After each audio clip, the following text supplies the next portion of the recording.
በጣም ሀዘን ላይ ናቸው። የክሩቤል አባትም ትቷቸው ወደ ስራ ቦታው ሄዷል። ሰላም ሰላም፣ ውድና የተከበራችሁ የዜድ ሀበሻ ቤተሰቦች ለቻናሉ አዲስ ከሆናችሁ ሰብስክራይብ በማድረግ እንደዚሁም ቪዲዮውን በላይክ መጀመር አትርሱ። ጽናት ድራማ ቀጣይ ፓርት ይዤላችሁ መጥቻለሁኝ።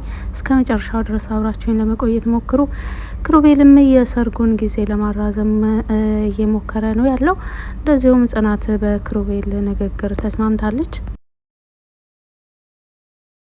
እንደሚታወቀው የክሩቤል እናት ለሕክምና ከቤታቸው ከወጣች 3 አመትን አስቆጥራለች። እናቴን አሟታል፣ ገጠር ነኝ ያለሁት በማለት 3 አመታትን ሙሉ ኪሞ ስትከታተል እንደነበረና ይሄን ሁሉ ነገር ክሩቤል እንደማያውቅ አያቱ እንደታመመች ብቻ ነበረ የሚያውቀው። አሁንም በቅርብ ጊዜ የክሩቤል አባትና ጽናት ጉዳዩን ሊነግሩት በቅርብ ተስማምተው ነበረ። ምክንያቱም ሀሴትን ወደ ቤታቸው ባመጧት ጊዜ የክሩቤል እናት ስለታመመች በቅርብ ጊዜ የልጇን ደስታ ማየት የምትፈልግ እናት አለች። ይህን ማድረግ ትችያለሽ ወይ ጽናት? በዚህ ነገር እናቱ አንዲት እናት የልጇን ደስታ እየናፈቀች ሞት አፋፍ ላይ ነው ያለችው በማለት ነበረ ጽናትን በዛን ወቅት የነገሯት። ጽናትም በወቅቱ ክሩቤልን ብትወደውም ነገር ግን ከሷ ደስታ ይልቅ የክሩቤልን እናት ደስታ ነበር ያስቀደመችው። ይሄን ማድረግ የምችው ደግሞ ሀሴትን ወደ ክሩቤል ስታስጠጊና እንደዚሁም ሁለታቸውን እንዲቀራረቡ ስታደርጊ ነው በማለትም አዛዋት ነበረ። ጽናትም ፍቅሯን በውስጧ በመያዝ የአንዲትን እናት ደስታ በማስቀደም በማለት ከክሩቤል ለመራቅ ሞክራ ነበረ። እንደምታውቁት ጋሼና ጽናት ባሰቡት መሰረትም የቻሉትን ሞክረው ነበረ። ነገር ግን ሀሴትና ክሩቤል ሊዋደዱ አልቻሉም፣ ሊቀራረቡ አልቻሉም።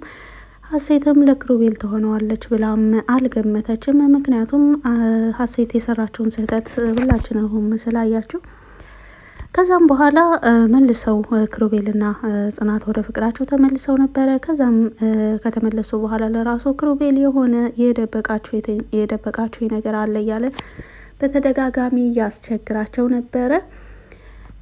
በተለይ ካሳለፍነው ፓርት ላይ ብዙ ጊዜ ይደርስባቸው ነበረ ጽናትና የክሩቤል አባት ሲነጋገሩ።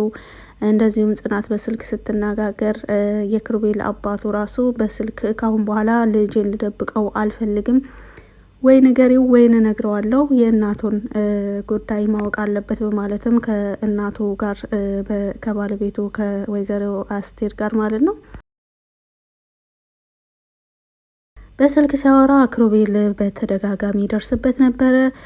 በዚህም ዙሪያ ካሳለፍናቸው ፓርቶች ላይ ጽናት ከክሩቤል ልትርቅበት እየተገደደችው የሆነ ምክንያት እንዳለም አውቋል። ነገር ግን ያ ምክንያት ምንድን ነው የሚለውን እስካሁን ድረስ አልደረሰበትም ነበረ። የሆነ ጊዜ ጽናት ሰክራ ነበረና ለምንድን ነው ታዲያ ለሌላ ሴት ልትድሪኝ? የምትወጂኝ ከሆነ ለሌላ ሴት ልትድሪኝ እንዴት ወሰንሽ? በማለትም ሲጠይቃት ለቤተሰቦች ብዬ ነው፣ ወድጄ አይደለም እኮ ለቤተሰቦች ብዬ ነው በማለት ስትናገር፣ ቤተሰቦቼ እንዴት ምን አድርገውሽ ምን ብለውሽ ቤተሰቦቼ በማለትም ሲጠይቃት ልትናገር ስትጀምር በወቅቱ መራዊ ደግሞ በቃ ጨዋታውን እዚህ ድረስ ብቻ ነው እየተባባል ነው፣ አሁን ደግሞ ሌላ ጥያቄ እንጠይቅ በማለት ጽናት በወቅቱ ሳትናገር ንግግሯን እንድታቋርጥ አድርጋታለች መራዊ። ከዛም በመቀጠል የሰርግ ዋዜማ ነበረ የቀጠለው። የሰርግ ዋዜማ እንግዲህ እንዳያችሁት ከቬሎ እና ከሱፍ መረጣ ጀምሮ ከሚዜ መልመላ እንደዚሁም ደግሞ አንዳንድ በቤት ውስጥም የሚዘጋጁ ሌላም ደግሞ ሰርገኛ ማን ይመጣል ማን አይመጣም መዝገብ ላይም እየመዘገቡ ነበረ። ከጓደኛም ሆነ ከቤተሰብ ጓደኞች እንደዚሁም የቤተሰብ አባል ሁሉን ነገር ለሰርግ ያስፈልጋል የተባለውን ነገር ሁሉ እያደረጉ ነበረ። በተለይ ደግሞ የጽናትን አባት ለማስደሰት የቻሉትን ያክል የጽናት አባት በማይከፉበት መልኩ ሰርጉ እንዲካሄድም ተደርጎ ነበረ። እንግዲህ የክሩቤል እናትም በሕክምና የነበረችው የክሩቤል እናት ከሐኪም ቤት አትወጭም ተብላ ነበረ በወቅቱ። ነገር ግን የልጅን ዓለም ለማየት ነው እስከ ዛሬም እየኖርኩ ያለሁት። ይችን ቀን ግን ምንም ቢሆን ማንም ሊከለክለኝ አይችልም በማለት ነው ያለ ሐኪም ቤት ፍቃድ ከሐኪም ቤት የወጣቸው።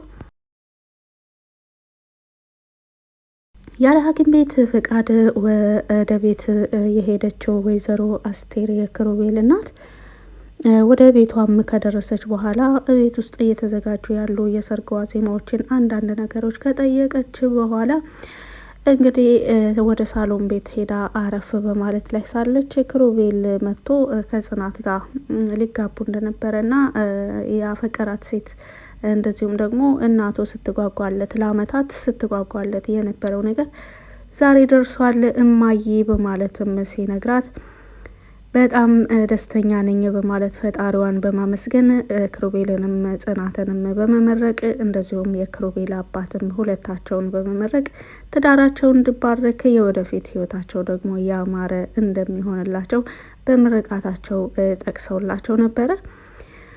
ከዛም ቀጥሎ ይሄን ለማየት አይደለ እየኖርኩ ያለሁት ይሄን ሳላይ እንዳልሞትብህ በማለትም የክሩቤል እናት በተናገረች ጊዜ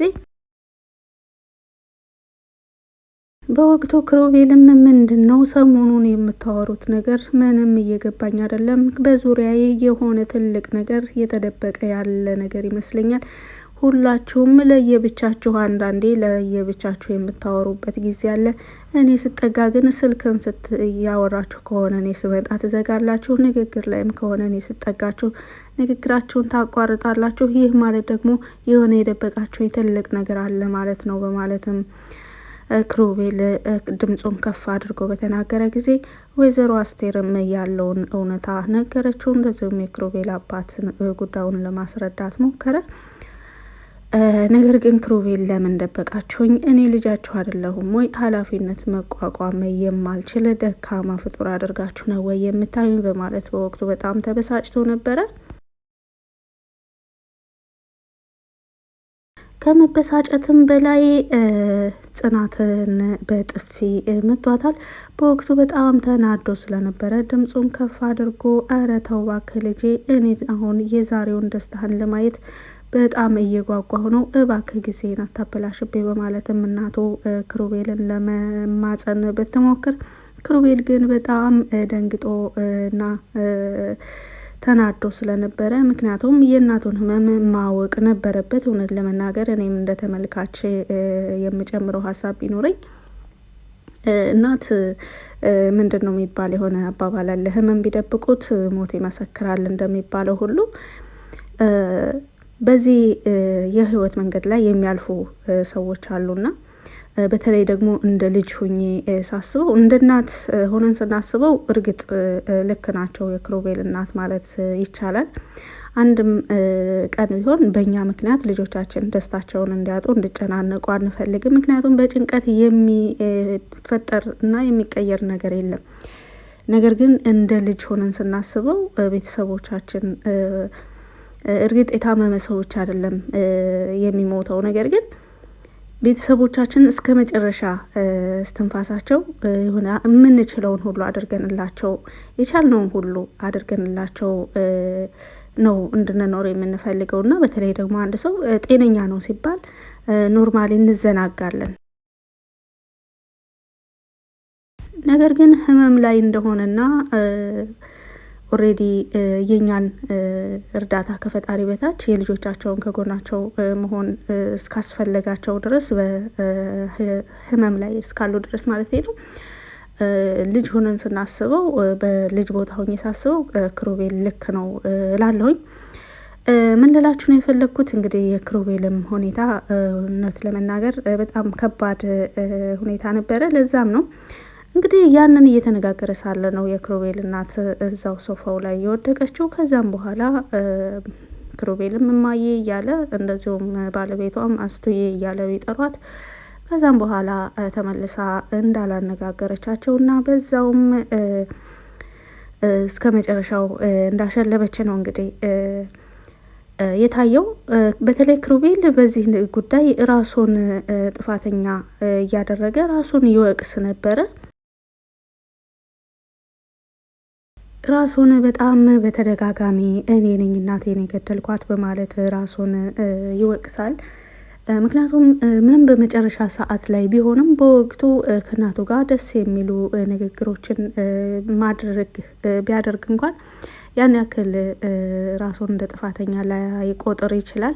ምክንያቱም በወቅቱ ተው ልጄ፣ እባክህ ልጄ፣ ይህን ደስታህን ከምንም በላይ ነው እኔ ዛሬ ስጠብቀው የቆየሁትን ቀን ነው ደስታዬን ያሰመርክልኝ፣ ደስታዬ ፍላጎቴ እውን እንዲሆን እያደረክልኝ ነው። ያንተንና የጽናትን አብሮነት ደግሞ በጣም ወድጀዋለሁ። ጽናትም ደግሞ አደራ ልጄን በማለትም ተናግራ ነበረ። እንግዲህ ክሩቤል ናት ጽናትን በጣም ነው የምታምናት፣ በጣም ነው የምትወዳት በብዙ ነገር በቃ ለቤቴ ጥሩ እና የምመኛት አይነት ሴት ናት በማለትም ትመኛታለች ብዙ ጊዜ። ለዛም ነው እንግዲህ አንቺን አምንሻለሁ፣ ልጄንም ለአንቺ አደራ ሰጥቻለሁ በማለትም ነበረ ስትነግራት የነበረችው። እና በዚህ አይነት የህይወት መንገድ ላይ ብዙ ሰዎች ያለፉ እና እየኖሩም ያሉ ስላሉ በጣም አስተማሪና ጠቃሚ የሆነ ድራማ ነው። ክቡራትና ክቡራን ተመልካቾቼ የዛሬው የጽናት ድራማ ቆይታ የዚህ ድረስ ነበረ። በቀጣይስ ምን ይፈጠራል የሚለውን ደግሞ አብረን የምናይ ይሆናል። በቆይታዬ ላይ አጠፋሁት ነገር ካለ ይቅርታ። በቆይታችሁ ላይ አብራችሁን ስለቆያችሁ ከልብ አመሰግናለሁ። መልካም ጊዜ